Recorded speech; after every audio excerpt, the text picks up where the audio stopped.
முருகன் பக்தர்கள் அனைவருக்கும் அன்பு வணக்கங்கள். என் அன்பு குழந்தையே, உன் துணையின் மனதில் உன்னை பற்றி என்ன நினைக்கின்றார் என்று உனக்கு தெரிய வேண்டுமா? இதை முழுமையாக கேள், உனக்கே புரியும் தங்கமே. இது நாள் வரை நீ பட்ட கஷ்டங்கள் எல்லாம் முடிந்து விட்டது. இனி மகிழ்ச்சியை மட்டுமே நீ அனுபவிக்க போகின்றாய் தங்கமே. உன்னை அவமானப்படுத்தியவர்கள் முன்பு நீ வாழ்ந்து காட்டுவாய். ஆகையால் ஒவ்வொரு கணமும் நிதானத்தோடும் பொறுமையோடும் வாழ்க்கையில் செய்யும் செயலை நீ அணுகு. முடிந்தது உனது கர்ம வினைகள். படாத துயரங்களை அனுபவித்து கடந்து வந்து விட்டாய். கடந்ததை பற்றி நினைக்காதே. உனக்கான காலமாக மாறிவிட்டது. நீ செய்யும் செயல்கள் யாவும் இனி நேர்மறையாகவே இருக்க வேண்டும். நீ எப்பொழுதும் கவலைகளால் சூழ்ந்து அழுது கொண்டு இருக்கின்றாய். என் துணை என்னுடன் எப்பொழுது வருவார்? நான் எப்பொழுதும் அவரை பற்றி தான் நினைத்து கொண்டு இருக்கின்றேன். அவர் என்னை நினைப்பாரா இல்லையா?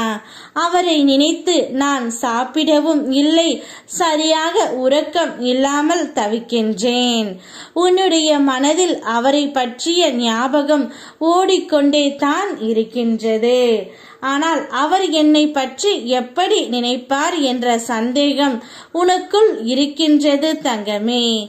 நீ தான் இங்கு கவலைப்பட்டு கொண்டு இருக்கின்றாய், அவரை பிரிந்து விட்டோம் என்று. ஆனால் அவர் நிச்சயம் அப்படி அல்ல தங்கமே. ஏதாவது ஒரு சந்தர்ப்ப சூழ்நிலை வரும்போது மட்டும்தான் உன்னுடைய ஞாபகம் அவருக்கு வருகின்றது. நீ எப்போதும் நினைத்து கொண்டு இருக்கின்றாய். அவர் எப்போதாவது தான் உன்னை நினைத்து கொண்டு இருக்கின்றார். அதனால் உன்னுடைய வேலைகளை நீ பார்த்து கொண்டே இரு. கூடிய விரைவில் நான் அவரை உன்னிடம் கொண்டு வந்து சேர்ப்பேன்.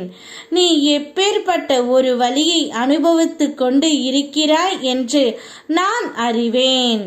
இன்னும் சிறு நாட்கள்தான் உனக்கு இந்த சோதனை கவலை எல்லாம். திருச்செந்தூரில் இருந்து உனக்கு வாக்களிக்கின்றேன் தங்கமே. கூடிய விரைவில் உன் வாழ்க்கைக்கான போராட்டம் நீங்கி நீ மிகவும் சந்தோஷமாக நிம்மதியாக ஒரு வாழ்க்கையை வாழ்வாய். என் ஆசீர்வாதம் உனக்கு எப்போதும் உண்டு. பல அதிசயங்கள் இனி உன் வாழ்க்கையில் நடக்கும். கூடிய விரைவில் உன் துணையுடன் சேர்ந்து திருச்செந்தூர் வந்து என்னை தரிசிப்பாய். அப்போது உனக்கு ஏற்பட்ட கவலைகள் அனைத்தும் உன்னை விட்டு நீங்கி நீ சந்தோஷமாகவே இருப்பாய். நான் உனக்கு எப்பொழுதும் பக்க பலமாகவே இருப்பேன். யாம் இருக்க பயமேன். ஓம் முருகா.